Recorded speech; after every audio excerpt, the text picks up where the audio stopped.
Supreme কোর্টের DA মামলার রায় ঠিক সকাল 10:30টায় ডিএ মামলার রায় সুপ্রিম কোর্টের 11 নম্বর এজলাসে রায় দেবেন বিচারপতি সঞ্জয় করল এবং বিচারপতি পি.কে মিশ্রার বেঞ্চ।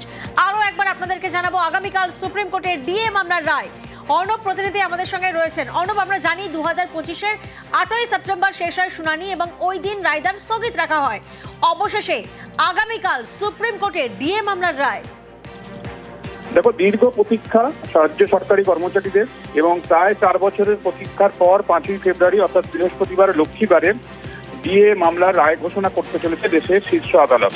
বিচারপতি সঞ্জয় কারোল এবং বিচারপতি প্রশান্ত কুমার মিশ্রার বেঞ্চ সকাল 10:30টায় 11 নম্বর আদালত কক্ষে আমাদের রাজ্যের ডিএ সংক্রান্ত মামলার রায় ঘোষণা করবে। এবং সেই ডিএ রায় কি বিষয় লুকিয়ে থাকবে? কারণ দুটো বিষয়। এর আগে 22শে সেপ্টেম্বর 2022 অর্থাৎ 4 বছর আগে কলকাতা হাইকোর্টের তৎকালীন বিচারপতি হরিশ ট্যান্ডন এবং বিচারপতি রবীন্দ্রনাথ সামন্তের ডিভিশন বেঞ্চ ডিএ মামলার রায় ঘোষণা করে এবং সেই রায়ে বলা হয়, এক, যে বকেয়া ডিএ দিতে হবে রাজ্য সরকারকে, রাজ্য সরকারি কর্মচারীদেরকে সেই টাকা মেটাতে হবে।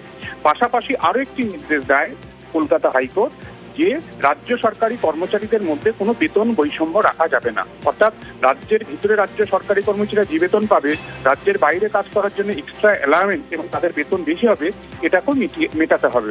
এই নির্দেশ চ্যালেঞ্জ করে নভেম্বর 2022-এ রাজ্য সরকার প্রথমে এসএলপি দায়ের করে এবং তারপর 26 বার মামলা শুনানি হয়েছে দেশের শীর্ষ আদালতে।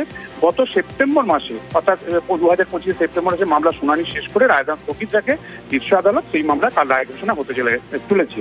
এক্ষেত্রে রাজ্যের দেওয়া একটি নথি অর্থাৎ এই মামলাতেই প্রায় 40,000 কোটি টাকার বকেয়া ডিএ রয়েছে রাজ্য সরকার কর্মচারীদের।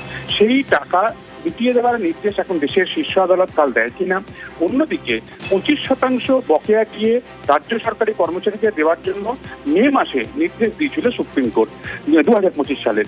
সেই নির্দেশ রাজ্য সরকার বলেছিল যে বেতন দেওয়া হয়ে গেলে 25% এই বকেয়া ডিএ, সেক্ষেত্রে যদি রাজ্য সরকার ভবিষ্যতে মামলা সুপ্রিম কোর্ট থেকে যেতে ওই টাকা পুনরুদ্ধার করার জন্য রাজ্যের একটা পদ্ধতিগত আইনি জটিলতা তৈরি হবে। সেক্ষেত্রে ওই 25% টাকা সুপ্রিম কোর্ট যদি চায় সেখানেই তারা গচ্ছিত রাখতে চায়। কাজেই ওই 25% বকেয়া ডিএ নিয়ে কোনো পর্যবেক্ষণ বা নির্দেশ থাকে কিনা, বকেয়া ডিএ নিয়ে কোনো নির্দিষ্ট কোনো সময় লাইন বেঁধে দেয় কিনা, বা ডিএ এটা আইনসঙ্গত অধিকার হলেও সেটা রাজ্য সরকারের ইচ্ছা অনুযায়ী ডিপেন্ড করে কিনা, এরকম একাধিক প্রশ্নের নিষ্পত্তি হতে পারে কাল সকাল 10:30টায় শীর্ষ আদালতে।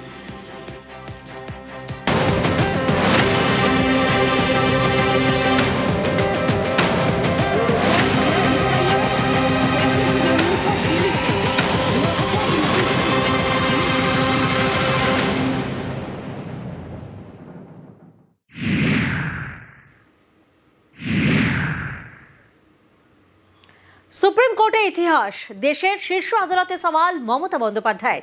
এই প্রথম সুপ্রিম কোর্টে সওয়াল করলেন কোন মুখ্যমন্ত্রী, তবে এর আগে অন্য আদালতে সওয়াল করেছেন Mamata.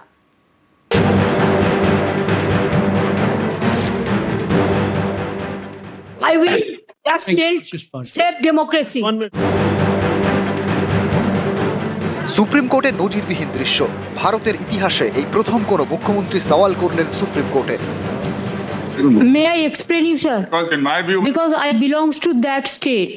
I am very grateful, sir, because of your kindness. My humble regards to my Honorable Chief Justice, Mr. Bagchi and Mr. Panchaliji also. Thank you very much. And my humble regards to Mr. Dwivedi and others, my opponent lawyers also.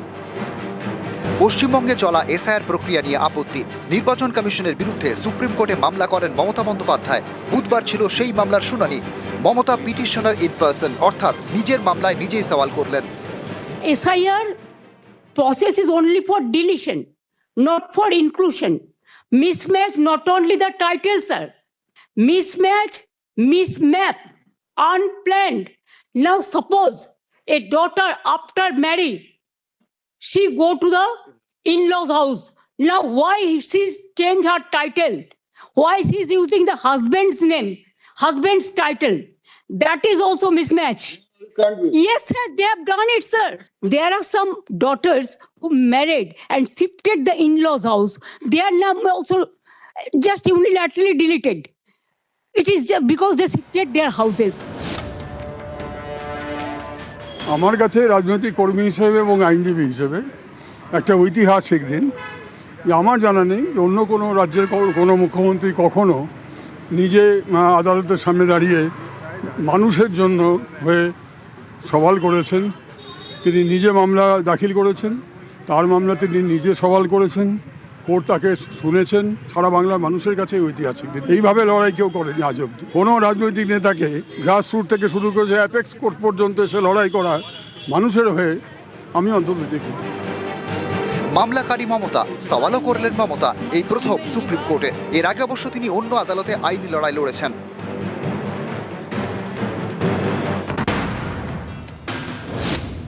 1993 সালের 21শে জুলাই 40 জন যুব কংগ্রেস কর্মীকে মিথ্যে মামলায় গ্রেপ্তারের অভিযোগ ওঠে।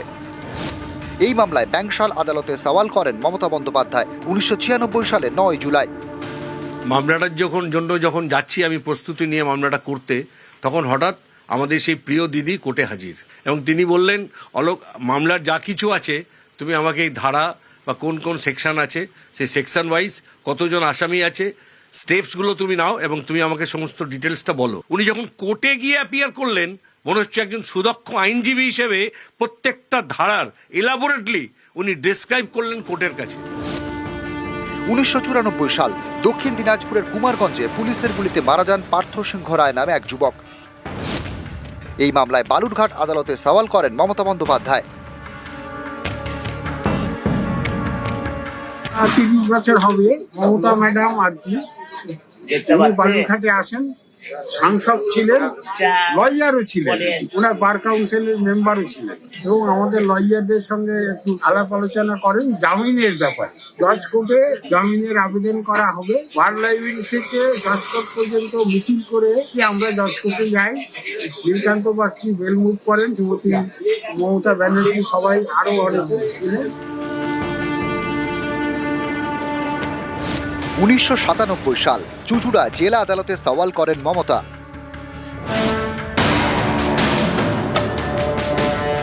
আর এবার একেবারে দেশের শীর্ষ আদালতে মমতা সুপ্রিম কোর্টে নিজের মামলায় নিজেই সওয়াল করলেন। তৈরি হলো ইতিহাস। I will extend safe democracy. News 18 Bangla.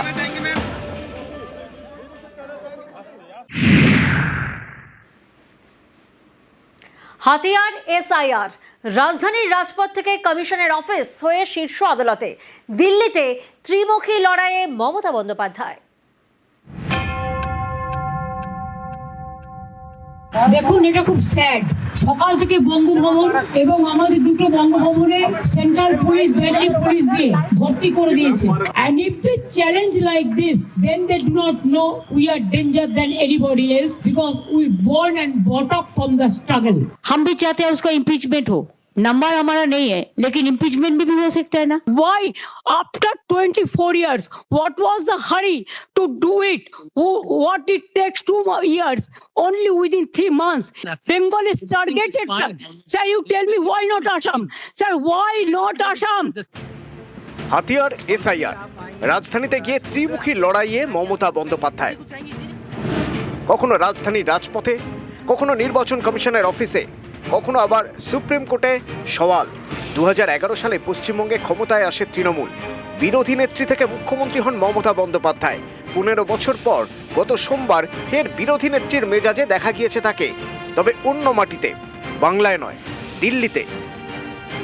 I will request the Home Minister not to behave like this. When you come to Bengal, we give you the red carpet. When you came in Delhi, you give us a black carpet. We'll show you the black result.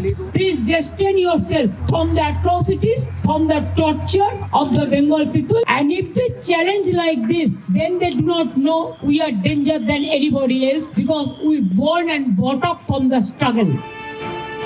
কখনো রাজধানীর পথে রণংদেহী, কখনো আবার মুখ্য নির্বাচন কমিশনারের মুখোমুখি। हम उसको बॉयकॉट करके चलाया, हम लोगों को अपमान किया है, असम्मान किया है, ह्यूमिलिएट किया है। I have not seen this type of election commission. कभी ऐसा कोई पार्टी के लिए पैरोट नहीं बना है, कोई तोता पाखी नहीं बनाए। हम भी चाहते हैं उसका इम्पीचमेंट हो। नंबर हमारा नहीं है, लेकिन इम्पीचमेंट भी हो सकता है ना। प्रोविजन तो है, रिकॉर्ड तो हो जाएगा। हम लोग तो जब कोई पब्लिक इंटरेस्ट में होता है, हम सब इकट्ठा होकर ही काम करते हैं। এরপর বুধবার একেবারে সুপ্রিম কোর্টে সওয়াল। With my humble regards, I convey my great regards and I will just tell save democracy. Please protect the people's rights. Supreme কোর্টে করা মামলায় একাধিক আবেদন জানান Mamata Bandyopadhyay.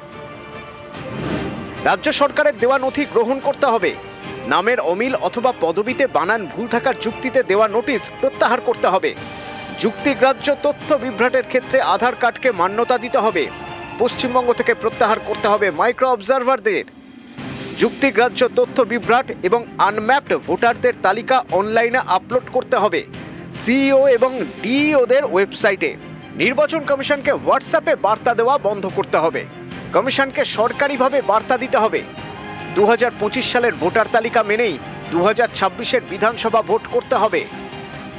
ERO has no power now.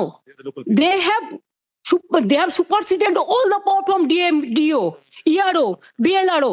Only they have appointed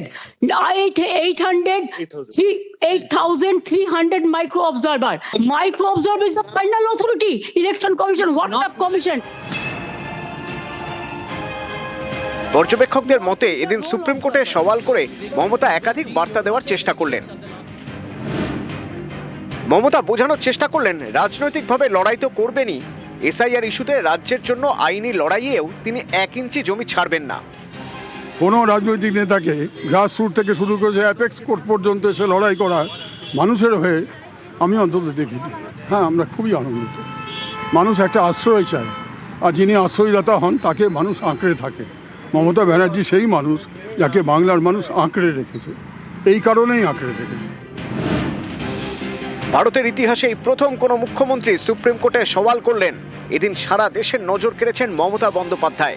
বাংলার SIR ইস্যুকে জাতীয় রাজনীতিতে তুলে ধরেছেন, যাতে কমিশনের উপর আরও চাপ বাড়ানো যায়। Bengal is targeted, sir. Save democracy. News